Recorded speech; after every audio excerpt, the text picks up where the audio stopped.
अस्सलाम वालेकुम everyone, I am Mohammed Ibrahim. पिछले वीडियो में हमने सैम्पलिंग टेक्निक्स के दो types probability sampling and non probability sampling को डिस्कस किया था। प्रोबेबिलिटी सैम्पलिंग के 4 टाइप्स में से 2 टाइप्स हमने डिस्कस किए थे, simple random sampling, systematic random sampling. आज हम डिस्कस करेंगे stratified random sampling and cluster sampling.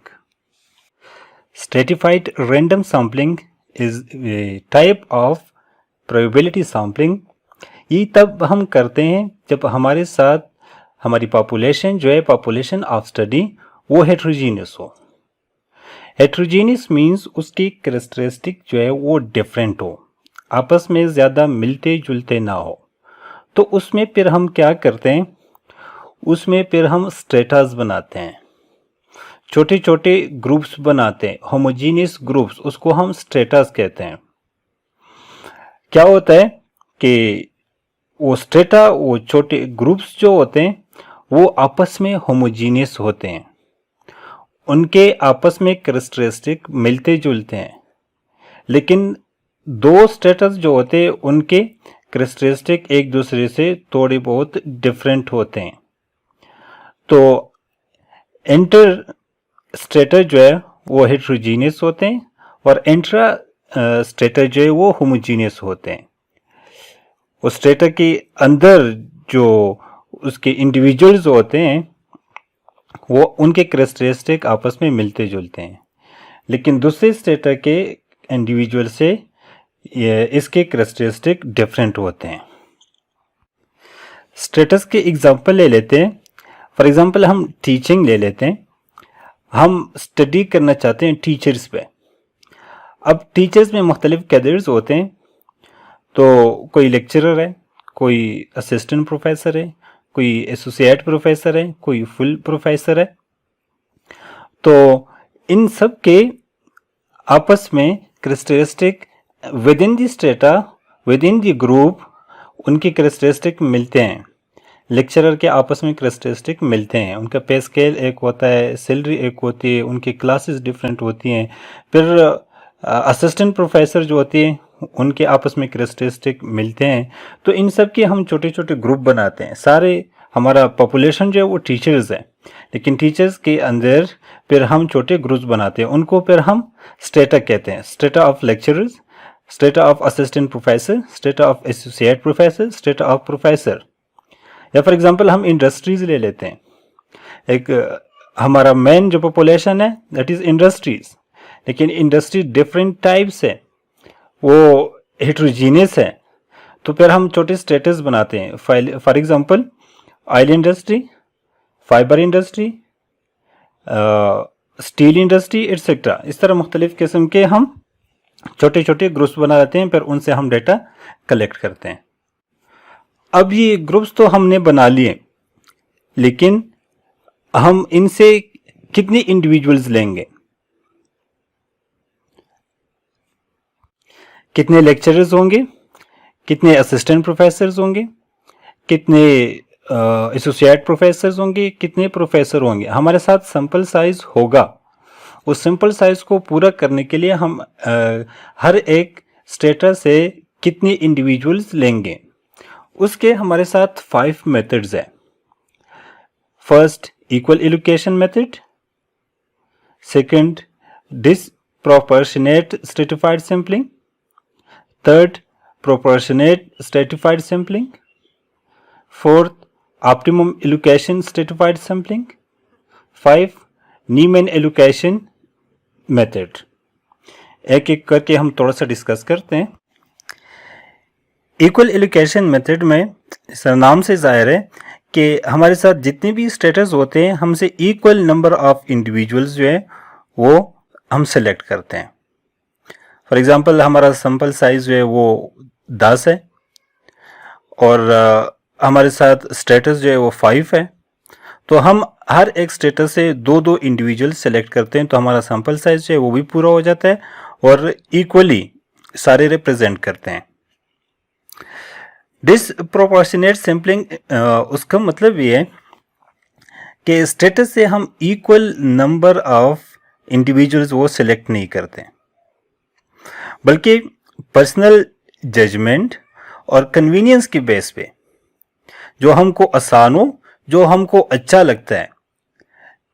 हमने लेक्चरर 1 ले लिया और असिस्टेंट प्रोफेसर 2 ले लिए, एसोसिएट प्रोफेसर 2 ले लिए, प्रोफेसर जो है वो 3 ले लिए, क्योंकि हमारा जो स्टडी है उसके लिए ये अच्छा है हमारे जजमेंट के मुताबिक, और ये हमारे लिए आसान है इनसे डेटा कलेक्ट करना। That is disproportionate sampling means. Proportional allocation method ये क्या है? इसमें हम स्ट्रेटा जो होते हैं उसका साइज देखते हैं, उसके साइज के मुताबिक हम उनसे यूनिट उठाते हैं ताकि सही रिप्रेजेंटेशन हो सके। फॉर एग्जांपल, जिस तरह पहले मैंने कहा कि हमने लेक्चरर 1 सेलेक्ट किया, अब फॉर एग्जांपल हमारे साथ लेक्चरर्स की तादाद 100 है और प्रोफेसर की तादाद सिर्फ 3 है, तो 100 में से हमने सिर्फ 1 सेलेक्ट किया और प्रोफेसर टोटल 3 थे और हमने वो टोटल 3 सेलेक्ट कर लिए। तो ये लेक्चरर्स जो है उनकी सही रिप्रेजेंटेशन नहीं हुई। इसको पूरा करने के लिए हम फिर यूज़ करते हैं प्रोपोर्शनल एलोकेशन मेथड। मसलन जिस स्ट्रेटा का जितना साइज है उस साइज के मुताबिक फिर हम उससे यूनिट्स इंडिविजुअल सेलेक्ट करते हैं। कैसे सेलेक्ट करते हैं? उसके लिए एक फार्मूला है, n that is the required number to be taken from the strata is equal to n divided by capital N multiplied by ni. N is the required sample size, capital N that is the population size, nth size of the ith strata जितना उसका size है उससे हम multiply करते हैं, और n is equal to sample size to be taken from the ith strata, मतलब sample size divided by total population multiplied by the size of the population, that will be the proportional part of the strata, that will be the individuals selected from the strata. हम example ले लेते हैं। For example, एक researcher है, वो interested है कि वो एक एजुकेशनल ऑर्गेनाइजेशन में स्टडी करे, वो जॉब सेटिस्फेक्शन देखना चाहते हैं। उसमें टोटल टीचिंग स्टाफ जो है वो 300 है। उन 300 में से 150 जो है वो लेक्चरर है, 75 असिस्टेंट प्रोफेसर है, 50 जो है वो एसोसिएट प्रोफेसर है, 25 जो है वो प्रोफेसर है। सैंपल साइज हमारे साथ रिक्वायर्ड है 80। तो हम हर एक स्टेटस से किस तरह रिप्रेजेंटेटिव यूनिट्स सिलेक्ट करेंगे, ये जो फार्मूला मैंने बताया वो हम इस्तेमाल करेंगे। लेक्चरर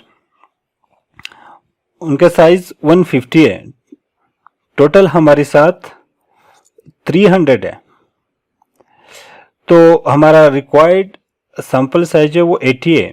तो हम क्या करेंगे, 80 डिवाइड बाई 300 मल्टीप्लाइड बाई 150, तो हमारे साथ 40 आ जाएगा। इस तरह असिस्टेंट प्रोफेसर के लिए n हमारे साथ 80 है, टोटल 300 है, 80 डिवाइड बाई 300 मल्टीप्लाइड बाई 75, तो ये हमारे साथ 20 आ जाएंगे। एसोसिएट प्रोफेसर के लिए उनकी तादाद 50 है, तो n sample size 80 divide by total 300 multiplied by 50, तो ये हमारे साथ 13 आ जाएगा। और प्रोफेसर की तादाद 25 है, उनमें से हम कितनी सेलेक्ट करेंगे, n सैंपल साइज जो है वो 80 डिवाइड बाई 300 मल्टीप्लाइड बाई 25, तो ये हमारे साथ 7 आ जाएगा तकरीबन। तो इस तरह हम 150 लेक्चरर्स में से अगर 40 लेक्चरर सेलेक्ट कर लें, 20 assistant professor, 13 associate professor, 7 professors, तो ये जो सैंपल है ये अपने स्टेटा की रिप्रेजेंटेशन करेगी। इस तरह हमारे साथ टोटल सैंपल साइज जो है वो 80 हो जाएगा। 40 + 60 40 plus 20 is equal to 60 plus 13 73 plus 7 80 80 हमारे साथ सैम्पल साइज पूरा हो जाता है और ये हर एक स्टेटा की रिप्रेजेंटेशन भी करता है। इसके अलावा हमारे साथ ऑप्टिमल एलोकेशन मेथड है जिसमें हम एलोकेशन करते हैं वो जो यूनिट्स है उनकी कास्ट को देख के और वेरिएंस को देख के हम एलोकेशन करते हैं।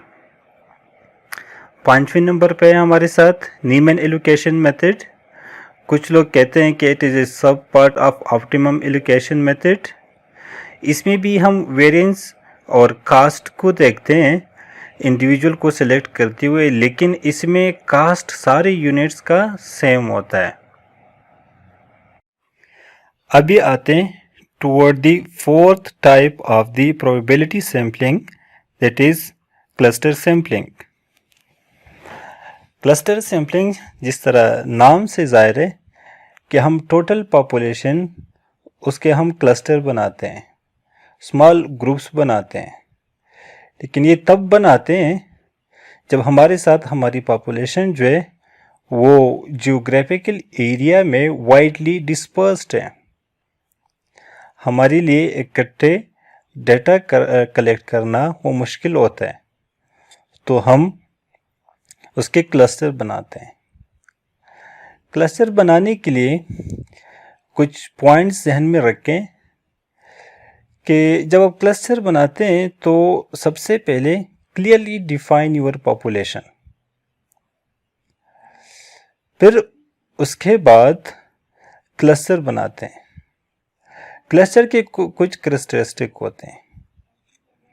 एक ये कि उसके कैरेक्टरिस्टिक, क्लस्टर के कैरेक्टरिस्टिक उतने डिस्पर्स्ड होंगे जितने एक पॉपुलेशन की होती है।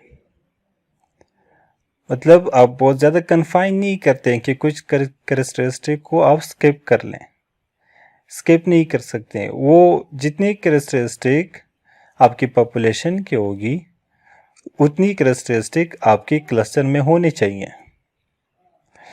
फिर उसके बाद वो कैरेक्टरिस्टिक जो हैं उतनी यूनिफॉर्मली आपके क्लस्टर में डिस्पर्स होने चाहिए जितनी आपकी पॉपुलेशन में होती हैं। Uniform as much possible as like in the population। फिर जब आप क्लस्टर्स बना लेते हैं उनमें से रेंडमली कुछ क्लस्टर्स जो है वो आप सिलेक्ट करते हैं, उनसे आप डेटा कलेक्ट करते हैं। अगर आप उसमें उन क्लस्टर में रेंडमाइजेशन नहीं करते हैं, रेंडमली आप टोटल जितनी भी यूनिट्स हैं क्लस्टर के अंदर, क्लस्टर तो आप रेंडमली सिलेक्ट कर लेते हैं, लेकिन उस क्लस्टर में जितनी भी यूनिट्स हैं, जितनी भी इंडिविजुअल्स हैं, सबसे डेटा कलेक्ट करते हैं। That is single stage cluster sampling.